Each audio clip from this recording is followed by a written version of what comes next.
la parte de atrás. Invitamos a los niños que nos visitan, que puedan ir con ellos. Ellos van a estar ensayando canciones de Navidad. Y los más pequeñitos, nuestros maternales, tenemos ahí una sala que pueden estar. Y así pueden estar tranquilos y nosotros también, ¿verdad? Cuidados y atendidos como se merecen. Vamos a darles un tiempo.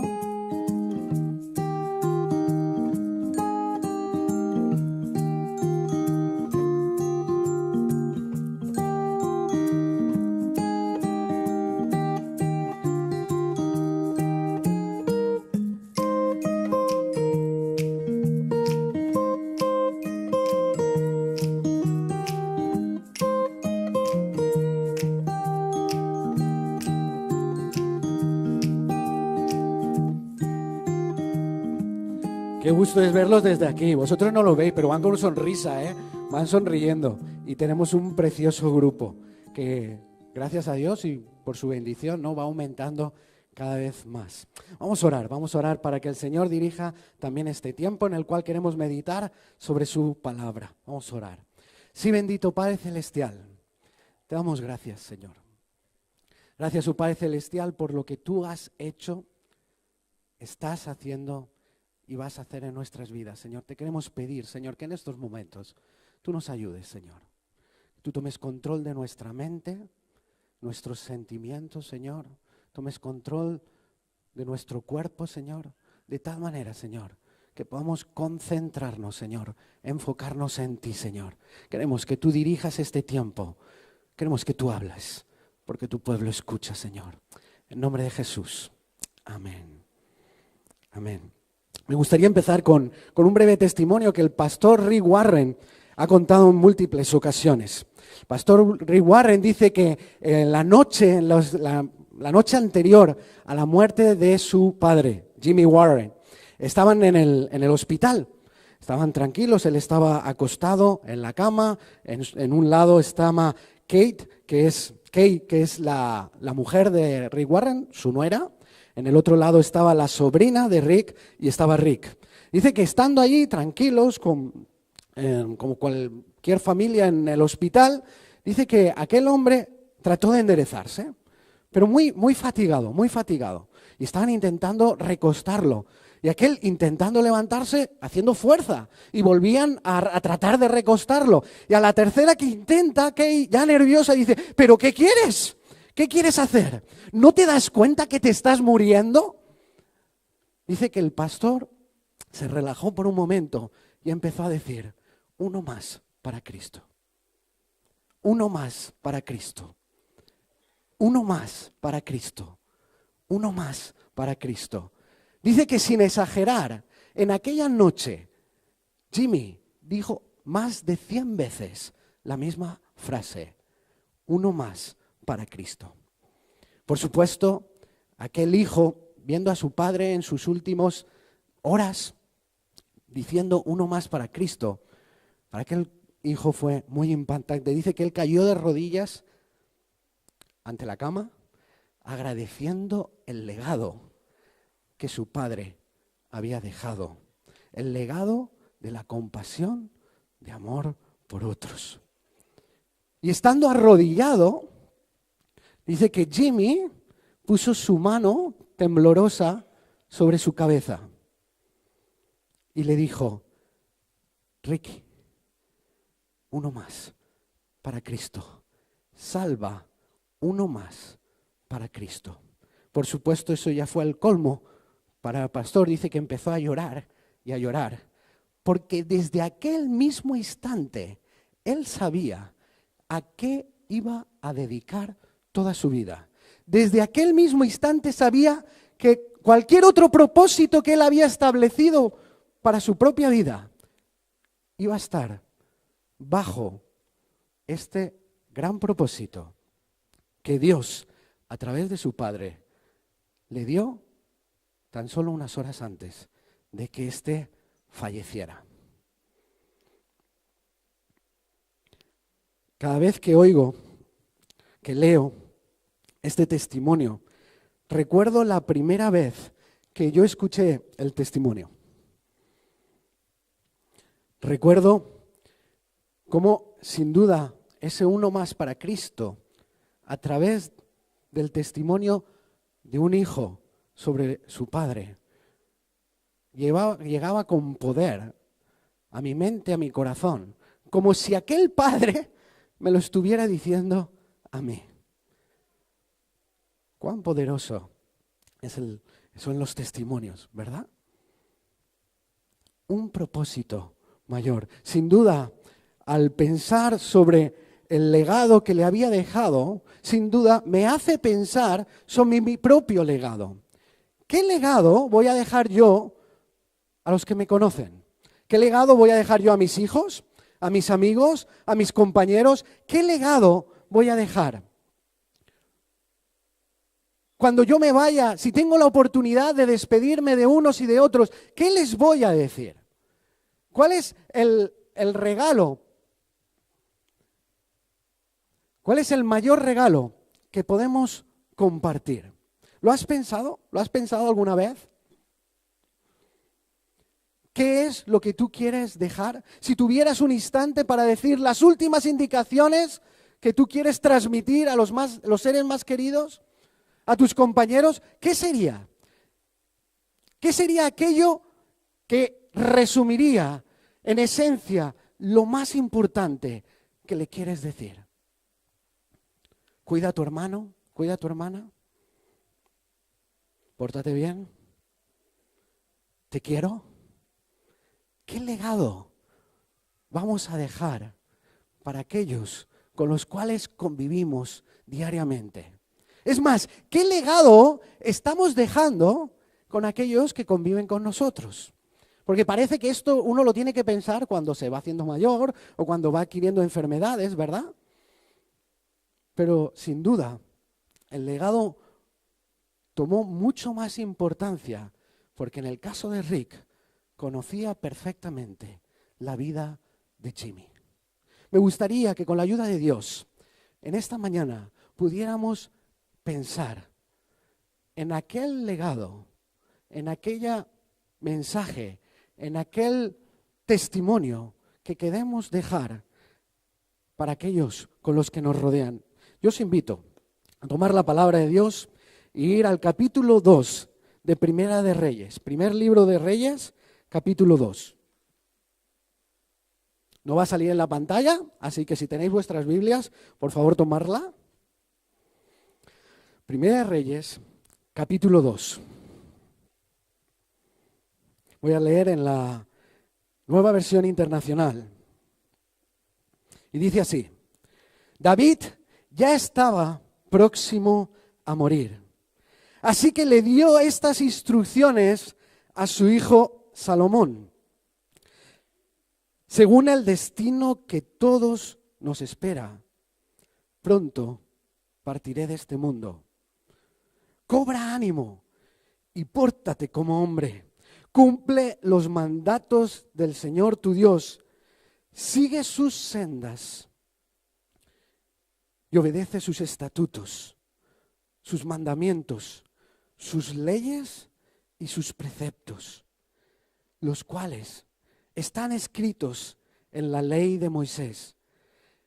Así prosperarás en todo lo que hagas y por donde quiera que vayas.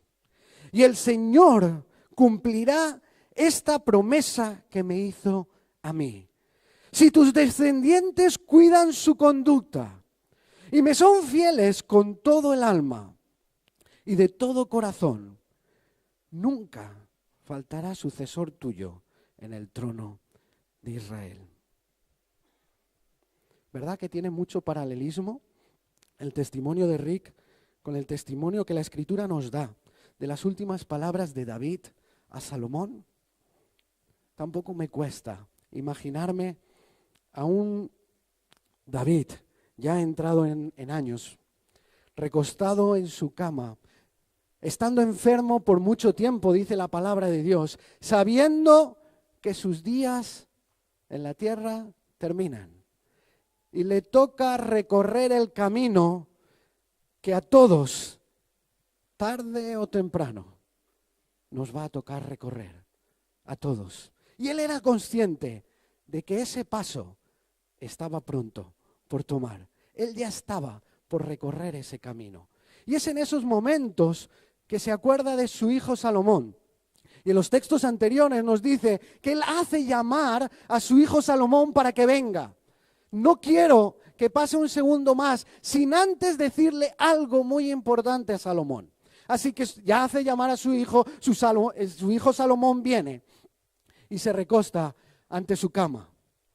Yo me imagino que en ese tiempo el rey David estaría pensando en toda su vida, recordando cada uno de los momentos que él había vivido, recordando su tiempo como pastor, cuidando las ovejas, recordando lo que era la sensación de estar sobre la cima y sintiendo la brisa recorrer su cara, recordando el olor del verde pasto, recordando la sensación que él tenía al estar sentado contemplando a su rebaño comer. Yo me imagino que uno tras otro, cada episodio de su vida vendría. La unción, cuando aquel extraño hombre vino a su casa, hizo derramar sobre su cabeza aceite. Me imagino que él recordaría incluso la sensación del aceite recorrer todo su cuerpo, perplejo diciendo, ¿esto qué es? ¿Qué está pasando? Yo me imagino lo que pensaría aquel hombre recordando cantar al rey Saúl, la gran oportunidad de su vida, poder compartir su música, algo que sin duda le gustaba y le llenaba con aquel rey. Yo me imagino recordar aquella situación que se fue complicando y que fue agravando hasta tal punto que el propio rey Saúl arrojó una lanza intentándolo matar. Yo me imagino que aquel hombre recordaría el estruendo que aquel gigante provocó a caer muerto sobre la tierra. Yo me imagino a aquel hombre pensando en cada momento de su vida, cada persona que había sido importante, cada situación que sin duda había cambiado de una manera u otra, tanto lo bueno que le hacía sentirse en la mismísima presencia de Dios, le hacía danzar, provocaba, inspiraba canciones hermosas, pero también recordando el terrorífico sentimiento, la terrorífica sensación de habiendo conocido a Dios, habiendo estado en la presencia de Dios, sentirse que se había apartado de Él y que aquel Dios ya no estaba más junto a Él. Me imagino aquel hombre recordando el dolor que tuvo a perder a su primer hijo con Betsabé, sabiendo que era fruto de su pecado. Y al mismo tiempo, el gozo de tener un nuevo hijo, al cual puso por nombre Salomón. Llamad a Salomón. Llamad a Salomón. Porque tengo algo muy importante que comunicarle. Tengo algo que sin duda debe escuchar. Guarda los mandatos del Señor tu Dios. Sigue sus estatutos.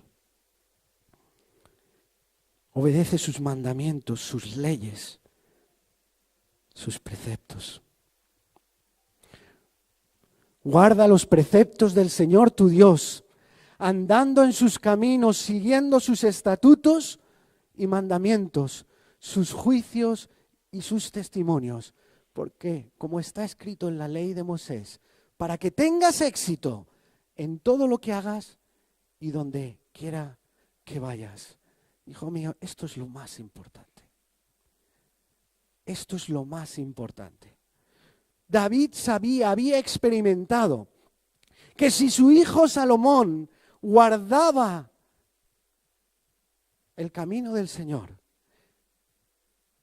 la ley del Señor, la ley iba a guardarle a él, iba a guardar a su familia, iba a guardar a su testimonio, le iba a guardar y le iba a ir bien.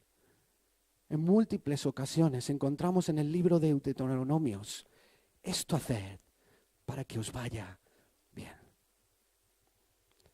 Y sin duda, aquel padre, en los últimos momentos de su vida, quería que su hijo le fuera bien. No sabemos si por el temor de que su hijo Salomón recorriera los mismos pasos que sus otros hijos, Abdón, Absalón, hijos que se habían apartado del Señor, hijos que habían muerto por culpa de apartarse del Señor.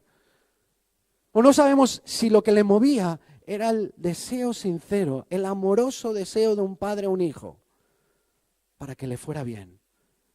Lo que sí que sabemos es que David sabía, tenía muy claro, que cuando él estaba diciendo, guarda los caminos, no estaba diciendo, cumple ciegamente una serie de normas.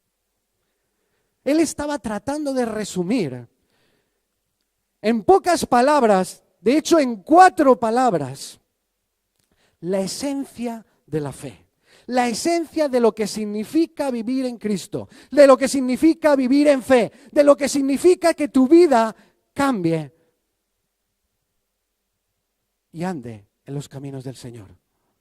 En 4 palabras, él había resumido. Yo me imagino a aquel hombre ansioso por compartir con su hijo aquello que él entendía que era lo más importante de la vida, que era un propósito mayor.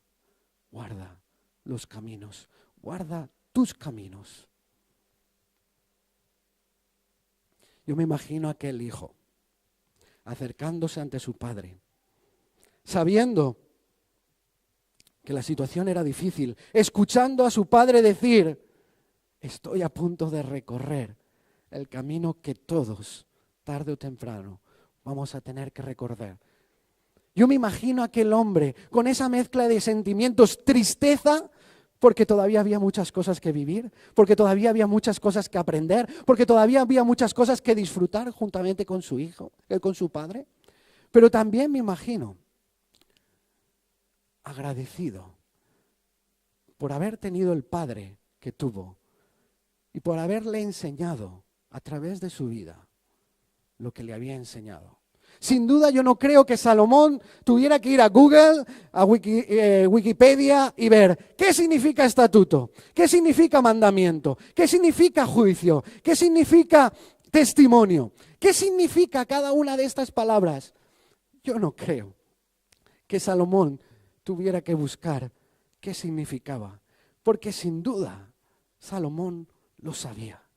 Salomón había escuchado una y otra vez las preciosas canciones que su padre había compuesto para el Señor. Salomón había escuchado una y otra vez las historias de su padre. Cuando fue elegido, cuando fue perseguido, cuando fue escogido como rey, cuando pecó, cuando pidió perdón. Él conocía cada una de las historias. Él sabía el testimonio. Él era el hijo de Betsabé.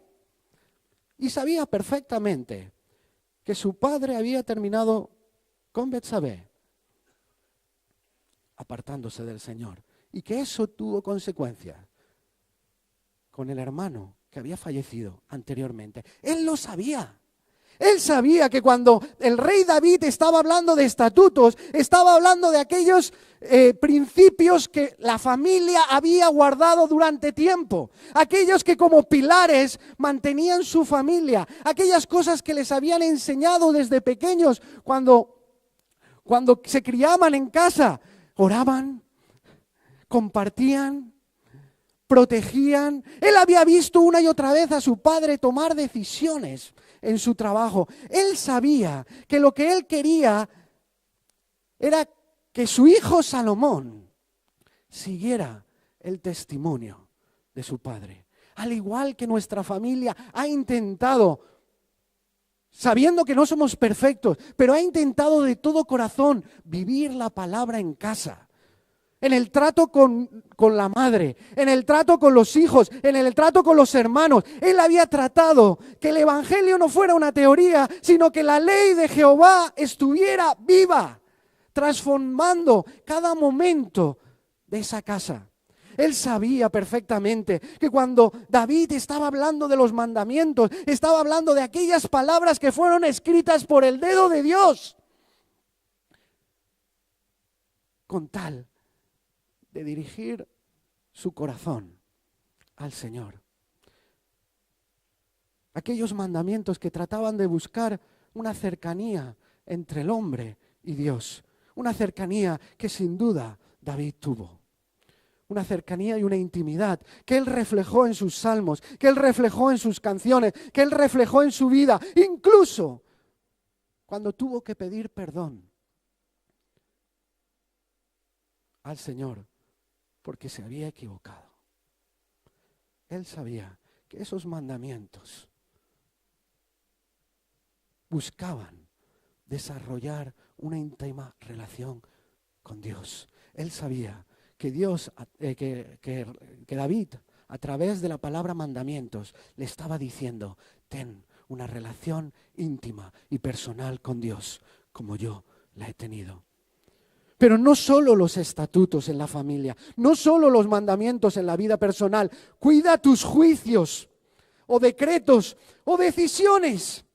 Que cada decisión que tomes sea dirigida por Dios. Y solo hay que ir a internet y buscar cuál es la historia más famosa de Salomón, más conocida. ¿Sabéis cuál es?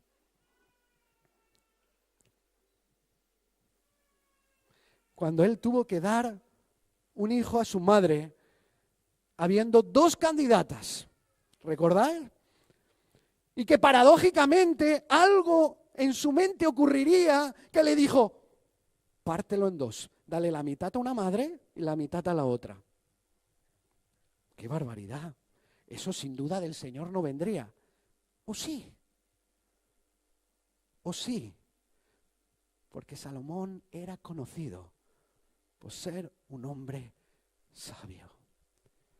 Al dar esa orden, automáticamente una madre exaltó y dijo: ¡no! Dáselo a ella, porque antes de que mi hijo muera, prefiero que lo tenga ella.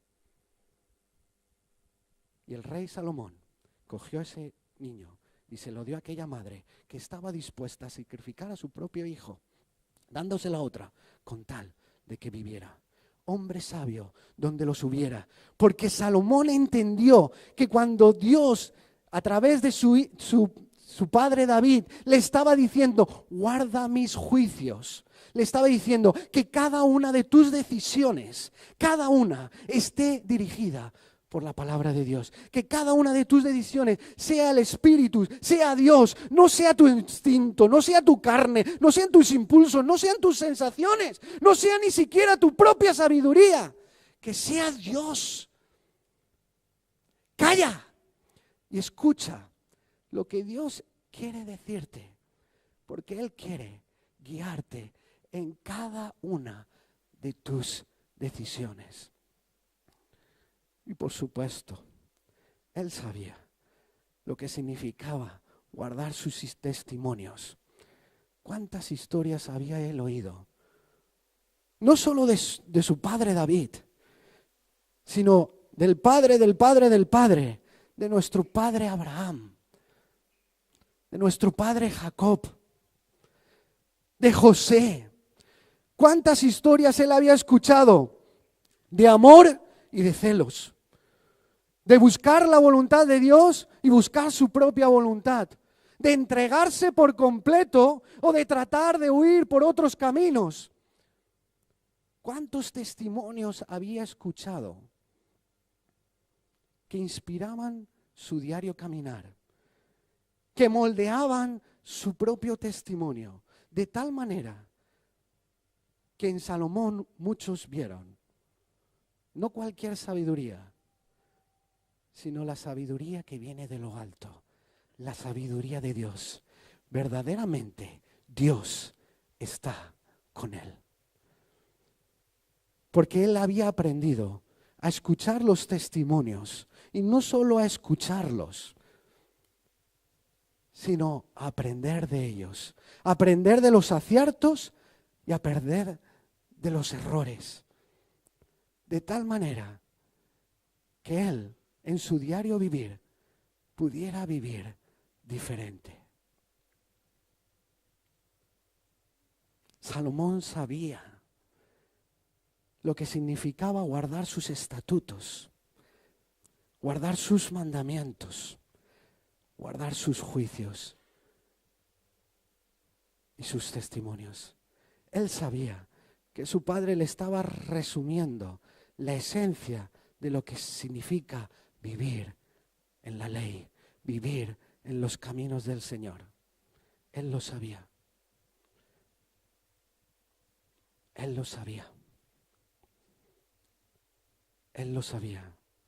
Y no solo lo sabía, sino que él lo vivía. Él lo vivía. Él lo vivía en su casa, en su trabajo, en sus relaciones, en todo momento. Él vivía la palabra de Dios. No me cuesta imaginarme a aquel hombre tratando de transmitirle algo tremendamente importante a su hijo. Igual que no me cuesta imaginarme a aquel hijo escuchando de su padre algo más que palabras. Todo su testimonio, toda su fe, resumiendo. ¿Y sabéis qué? Tampoco me cuesta imaginarme los primeros lectores de estas historias. Nos enseña la historia y la palabra de Dios que estando ya en Babilonia, estando ya deportados, estos textos empezaron a difundirse y a leerse. Yo me imagino a aquellos hombres que, según Ezequiel, algunos estaban frustrados porque estaban sufriendo el pecado de sus padres. Las consecuencias de actos desobedientes de sus padres. Ellos lo estaban sufriendo.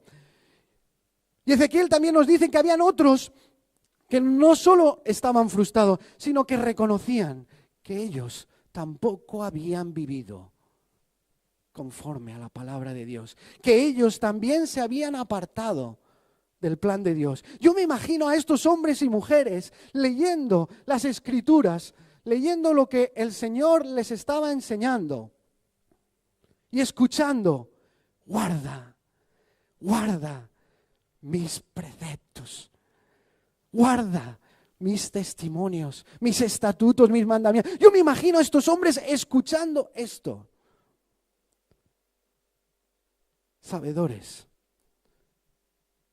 que las consecuencias que estaban viviendo eran causadas por haber dejado la palabra de Dios en la librería.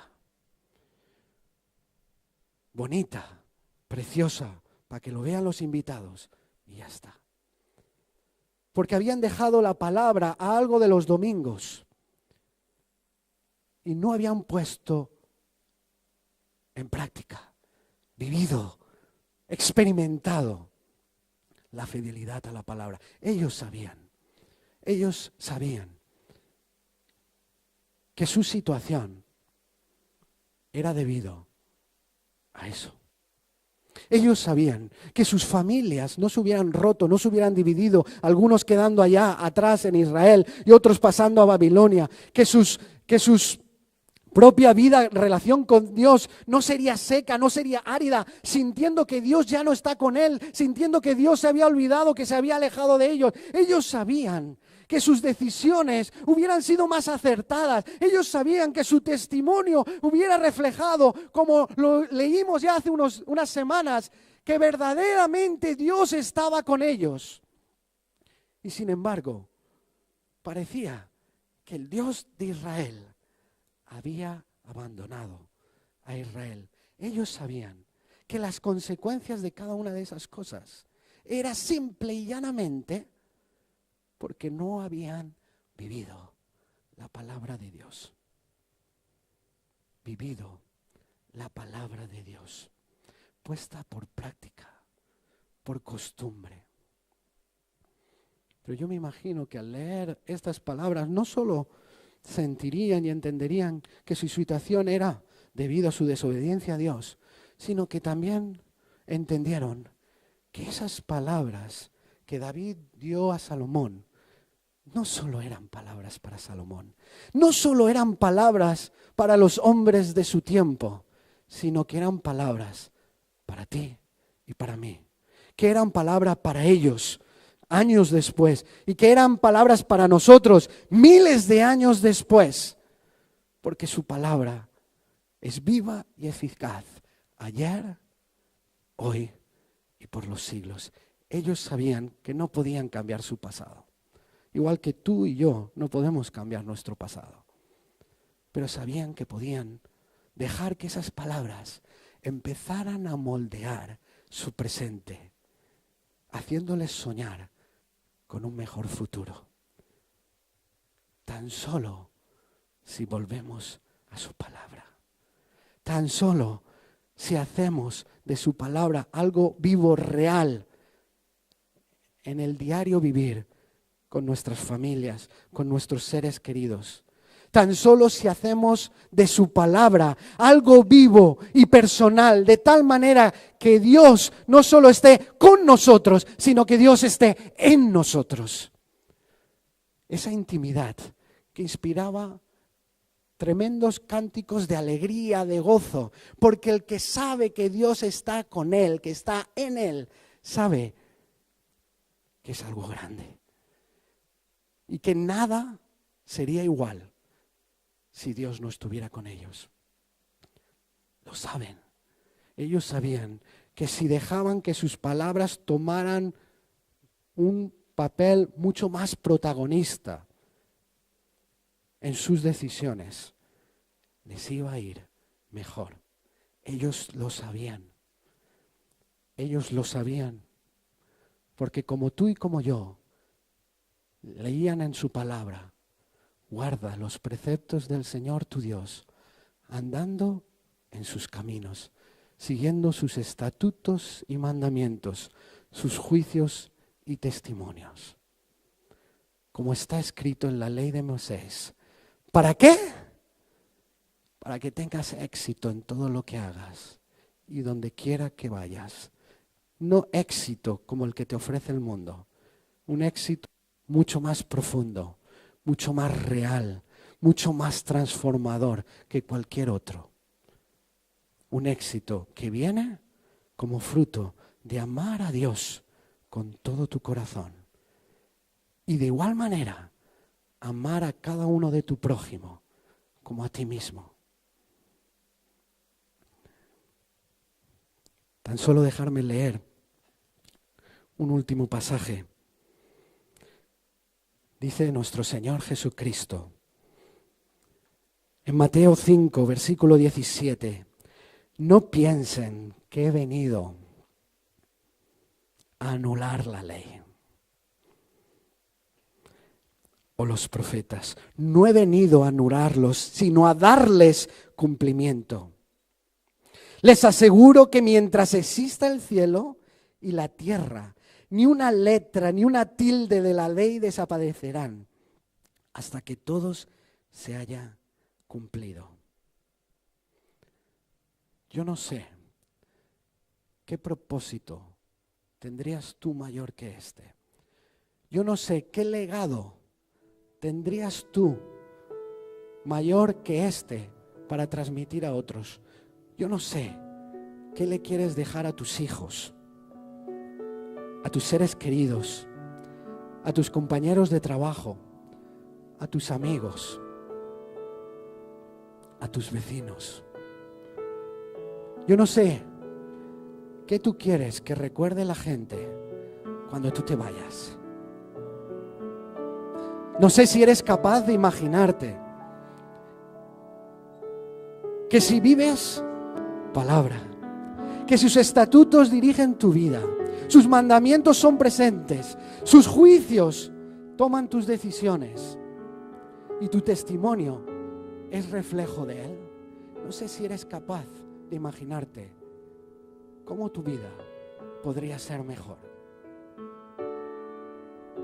Pero déjame decirte algo, aunque no puedas imaginártelo, su palabra es verdad. Así que si obedeces, si sigues sus caminos, si andas con Él, si disfrutas de su presencia y dejas que su presencia abarque cada momento de tu vida, te va a ir bien. Te va a ir bien. Lo dice la palabra. Todo lo que hagas y donde quiera que estés, te va a ir bien. Porque yo estaré contigo. Y Dios es fiel. Yo no sé tú, pero yo sí que me puedo imaginar cómo educar mejor a mis hijas, cuidar mejor de mi mujer, tratar mejor a mis hermanos, a mis padres, a mis abuelos. Yo me lo puedo imaginar teniendo una relación más íntima si cabe con Dios, sintiéndolo en todo momento, dejándole que Él tome control de mis pensamientos y sentimientos y que sea Él y solo Él el que tome mis decisiones. Yo me lo puedo imaginar con el fin de que otros vean un poquito más de Él y menos de mí, menos de mi carácter, de mis acciones, de mi temperamento, que le vean a Él. Y si algo tienen que decir de mí, que sea verdaderamente este hombre amó a Dios con todo su corazón. Yo me lo imagino y yo quiero ser obediente a Dios. Yo quiero vivir eso. No quiero que sea una teoría bonita. Yo quiero que eso transforme mi diario vivir. Y sé que eso significa que voy a tener que hacer ajustes. Voy a tener que ir cambiando, meditando, tomando cada día como un nuevo día, con sus propios desafíos, con el fin de que esto no sea una realidad, sino que sea algo que vivo diariamente. Sin duda, un legado que puedes transmitir a otros. Vive el Evangelio, si así lo deseas. Si te quieres sumar a mí en esta oración, yo tan solo te pido que te pongas de pie y oremos para que el Dios que inspiró a David, para que el Dios que inspiró las Escrituras, para que el Dios que inspiró este mensaje, para el que Dios que ya estaba a la puerta tocando mi vida, siga completando la buena obra, siga completando lo que empezó, para gloria de Él y para su honra. Vamos a orar.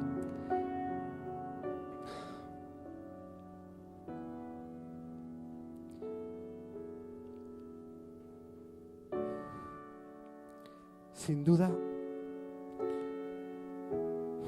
Padre, tú eres el regalo más grande que hemos podido tener. Nuestros padres son un regalo. Nuestros hijos son un regalo. Nuestros hermanos son un regalo. Nuestros hermanos en Cristo son un regalo. Nuestros amigos son un regalo. Nuestros trabajos son un regalo. Pero tú eres el regalo más grande. Y queremos compartirlo. Ayúdanos, Señor. No tan solo a hablar de ti, sino a vivirte.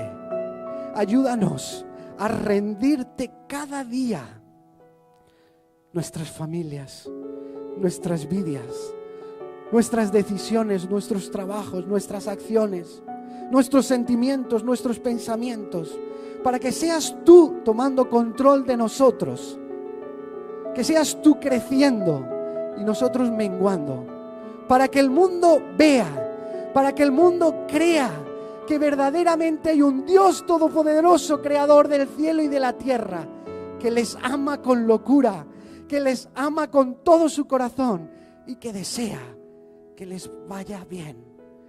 Ayúdanos, Padre, a vivir tu evangelio de tal manera que otros te conozcan. Ayúdanos. Amén.